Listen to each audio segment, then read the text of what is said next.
Overseas जो पाकिस्तानी हैं या नॉन रेजिडेंट पाकिस्तानी हैं, उन्होंने टैक्स रिटर्न क्यों फ़ाइल करनी है? क्या टैक्स बेनिफिट कोई अवेलेबल है ओवरसीज़ पाकिस्तानियों के लिए? इससे पहले हमेशा हमने यही सुना है कि नॉन रेजिडेंट इंडिविजुअल ने टैक्स रिटर्न फ़ाइल नहीं करनी। आज के इस छोटे से टॉपिक के अंदर हम इस कॉन्सेप्ट को स्टडी करते हैं। आप देख रहे हैं प्रैक्टिकल लर्निंग है, उसमें हूँ फ़हीम महबूब। वापस आते हैं टॉपिक के ऊपर। तो रेजिडेंट के हवाले से तो हम काफ़ी लेक्चर देख चुके हैं। नॉन रेजिडेंट के ऊपर भी मैंने 7E या प्रॉपर्टी सेल परचेज़ के ऊपर काफ़ी बार हमने डिस्कशन भी की है। लेकिन अभी हम ये देखते हैं कि जो नॉन रेजिडेंट इंडिविजुअल्स हैं, जो कि अक्सर क्वेश्चंस आते हैं, मेरे भी जो कुछ क्लाइंट्स हैं उनकी तरफ से भी आते हैं कि हमें तो रिक्वायरमेंट नहीं है टैक्स रिटर्न फाइल करने की, हम क्यों फाइल कर रहे हैं।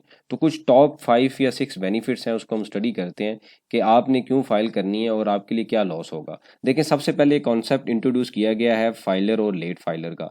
अब फाइलर और लेट फाइलर क्या है कि अगर किसी ने अपनी जो टैक्स रिटर्न है within due date file कर दी है 30 सितंबर को, हर साल जैसे 30 सितंबर एक डेट है, उसके बाद इसको एक्सटेंड भी किया जाता है, वट एवर जो भी डेट है, उस डेट में अगर हमने टैक्स रिटर्न को फाइल कर दिया है तो हमारा जो नाम है वो एक्टिव टैक्स पेयर की लिस्ट में आएगा।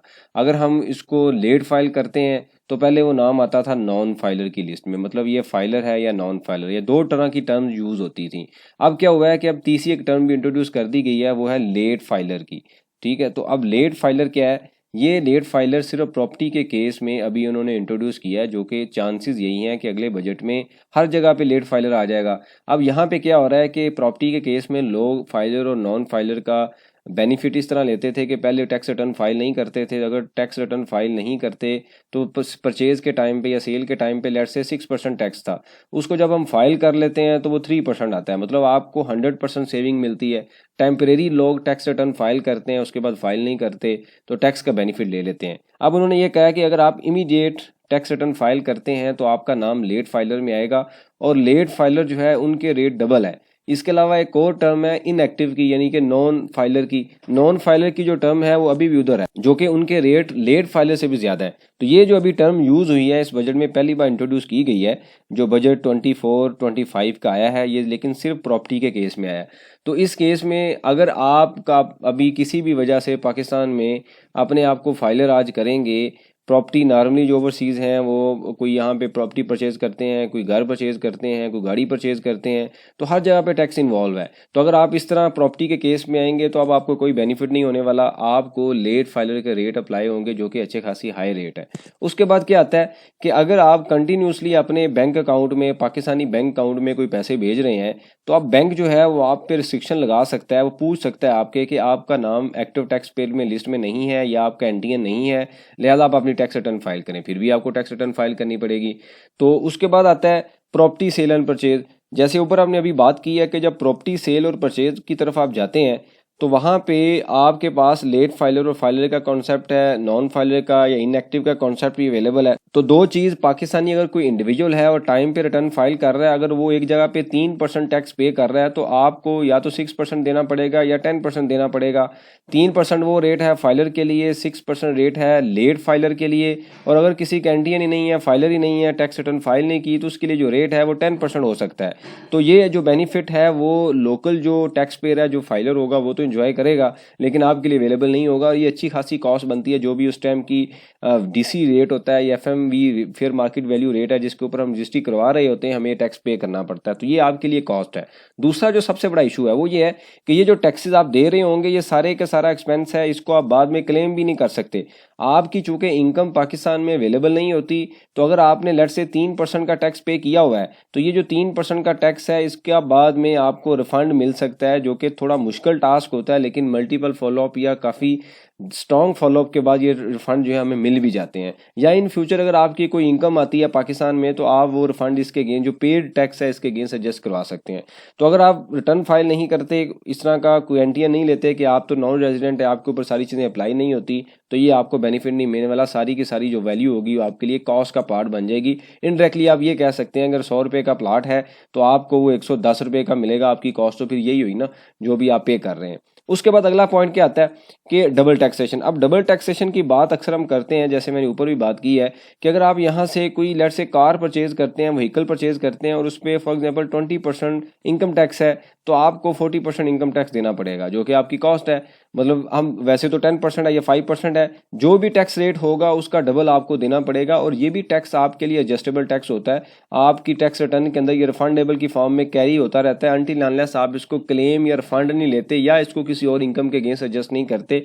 ये आपका कॉस्ट का पार्ट नहीं होता, ये आपका एक एडजस्टेबल टैक्स होता है जो आप यहाँ पे कर रहे होते हैं और बाद में हम एडजस्ट करवा सकते हैं। तो ये भी बेनिफिट आपके लिए अवेलेबल नहीं होगा। फिर आता है कि आखिरी पॉइंट, जैसे अभी हमने न्यूज़ भी देखी आपने काफ़ी बार के इस बजट के अंदर एक कॉन्सेप्ट इंट्रोड्यूस किया गया है कि जो ट्रैवल रिस्ट्रिक्शंस हैं, अगर आप फॉर एग्जांपल नॉन रेजिडेंट हैं और आप यहाँ पे पाकिस्तान के अंदर आपकी बैंक की ट्रांजैक्शंस भी हो रही हैं, प्रॉपर्टी भी आप परचेज कर रहे हैं और आपने व्हीकल वगैरह भी परचेज यानी कि एसेट भी परचेज कर रहे हैं, क्वाइट पॉसिबल कि आपका नाम जो है वो लेट जो ट्रैवल रिस्ट्रिक्शन में डाल दिया जाए कि आपकी यहाँ पे ट्रांजैक्शंस अवेलेबल है, आपका डाटा अवेलेबल है, लेकिन आप टैक्स रिटर्न फाइल नहीं कर रहे। तो आपके लिए कोई भी ट्रैवलिंग के टाइम पर रिस्ट्रिक्शन हो सकती है, कोई भी रीज़न बन सकती है, क्योंकि इसके ऊपर अभी क्लैरिटी नहीं है कि वो किस तरीके से क्या लॉजिक के मुताबिक इसको फॉलो करेंगे, नॉन रेजिडेंट को ऊपर अप्लाई करेंगे या नहीं करेंगे। लेकिन कोई भी कुछ भी हो सकता है क्योंकि हमारा सिस्टम इस तरह का है कि बगैर बताए हम कुछ भी कर सकते हैं।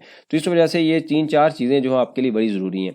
अब आता है पॉइंट कि कुछ जगह पे ये कहा जाता है कि जी नॉन रेजिडेंट ने अपनी वेल्थ स्टेटमेंट भी फाइल नहीं करनी होती। मतलब टैक्स रिटर्न अगर हम 114 का फॉर्म फाइल कर देते हैं तो हमने वेल्थ फाइल नहीं करनी। जैसे मैंने ऊपर आपको बताया, अगर आपने कोई प्रॉपर्टी परचेज की हुई है और प्रॉपर्टी परचेज करके आप सेल कर रहे होंगे तो आपके पास एक सर्टिफिकेट की रिक्वायरमेंट होती है 7E सर्टिफिकेट की। ये सर्टिफिकेट बेसिकली एक तरह का एडिशनल टैक्स है, वो लगा दिया गया है अगर आपकी प्रॉपर्टी की वैल्यू 25 मिलियन से ज़्यादा है। अब ये जो वैल्यू है, ये जो टैक्स है, ये नॉन रेजिडेंट के ऊपर एप्लीकेबल नहीं है, मतलब आपके लिए रूल नहीं है, ये सिर्फ रेजिडेंट पीपल्स के लिए है। लेकिन अगर आपने अपनी वेल्थ स्टेटमेंट ही फाइल नहीं की, प्रॉपर्टी ही डिक्लेयर नहीं की, तो आप ये सर्टिफिकेट भी जनरेट नहीं कर सकेंगे। जब आप सर्टिफिकेट जनरेट नहीं कर सकेंगे तो फिर आपको जो 1% टैक्स देना पड़ेगा, यानी कि जो सेल और परचेज के दौरान अगर लेट से 3% आपका टैक्स है तो आपको एडिशनल 1% भी देना पड़ेगा, आपकी कॉस्ट 4% हो जाएगी। तो ये एक तरह की वो रिक्वायरमेंट्स हैं जो आपको वेल्थ फाइल करनी है। अब डिफरेंट तरह के क्वेश्चन आते हैं कि जी मैं वेल्थ क्यों फाइल करूं। देखिए, वेल्थ फाइल करने में कोई मसला नहीं है, कोई भी चीज़ आपने यहाँ पे अगर आपकी अवेलेबल है, बैंक अकाउंट में पैसे हैं, कोई गाड़ी आपने परचेज की हुई है, प्रॉपर्टी है, तो आप उसको डिक्लेयर कर दें ताकि सेल करते हुए आपको कोई मसला ना हो। आपसे क्वेश्चन भी करें तो बजाय आप अपने आप को प्रूव करें कि आप नॉन रेजिडेंट हैं कि हमें टैक्स रिटर्न फाइल कर देनी चाहिए, हमें अपना वेल्थ स्टेटमेंट फाइल कर देनी चाहिए। अगर आप 114 का सिर्फ फॉर्म फाइल कर रहे हैं, टैक्स रिटर्न डिक्लेयर कर रहे हैं, वेल्थ फाइल नहीं कर रहे, तो ये सारी वो चीज़ें हैं जो आप जिसका बेनिफिट नहीं ले सकते। ये ऐसी चीज़ें होती हैं कि आपने इसका टाइमली अगर आपने इसको रिपोर्ट नहीं किया तो जब आप सेल या परचेज किया के पीरियड पे आएंगे तो अब आपको रियलाइज़ होगा कि भाई मैंने तो ये गलती कर दी, या मुझे गलती नहीं भी की तो मुझे ये करना चाहिए था, मुझे ये बेनिफिट मिल सकता था। लेकिन उस टाइम चूँकि सारी चीज़ें डिफरेंट हो चुकी होती हैं तो आपको उसका बेनिफिट इमीडिएटली अवेलेबल नहीं होता, क्योंकि आप टैक्स रिटर्न अगर फाइल कर दी आपने और कर चुके होंगे, वेल्थ रिपोर्ट नहीं की होगी, सारी चीज़ें रिवाइज करनी पड़ेंगी, वो एक डिफरेंट तरह की सिनेरियो क्रिएट होता है। तो इसलिए आप अपनी जेहन में चीज़ें रख लें कि इवन आप रेजिडेंट हैं, नॉन रेजिडेंट हैं, आप प्रॉपर टैक्स रिटर्न फाइल करें। पाकिस्तान में जो भी आपकी चीज़ें अवेलेबल हैं आप रिपोर्ट करें। कानून ये कहता है कि जी आप वेल्थ स्टेटमेंट आपकी रिक्वायरमेंट नहीं है अगर आप नॉन रेजिडेंट हैं, लेकिन हमने चूँकि पैसे बचाने हैं, उसका बाद में एडजस्टमेंट लेनी है, रिफंड लेनी है, तो इस वजह से हमें ये सारी चीज़ें करनी है और इसमें कोई ऐसा मसला नहीं है। वो कहता है ठीक है आप ना करें, जहाँ पे उसको बेनिफिट होगा। कानून तो इस वजह से बनाया जाता है क्योंकि टर्नओवर है, बेनिफिट है एफबीआर का, तो उन्होंने कानून अपने हिसाब से बनाना है। तो इस वजह से आपने ये देखना है कि आपको कहाँ पे बेनिफिट है। तो ये एक डिफरेंट तरह के क्वेश्चंस आ रहे थे, डिफरेंट तरह के कमेंट्स आ रहे थे। जितने भी मेरे फॉरेनर क्लाइंट्स हैं सबकी वेल्थ स्टेटमेंट फाइल करता हूँ। यही रीज़न है कि जब वो टैक्स प्रॉपर्टी सेल करते हैं, कैपिटल गेन टैक्स आता है, कुछ भी आता है, तो उनको कोई प्रॉब्लम नहीं होती क्योंकि ऑलरेडी वो सारी चीज़ें रिपोर्ट कर रहे होते हैं। तो ये एक छोटा सा कॉन्सेप्ट है जिसको हमने बड़ी डिटेल में स्टडी कर ली है। अगर आपके पास क्वेश्चन हो, सजेशन हो, आप मेंशन कीजिए, इसके ऊपर हम डिस्कशन करेंगे ताकि जो लर्निंग का प्रोसेस है कंटिन्यू रहे। बहुत शुक्रिया, जज़ाकल्लाह।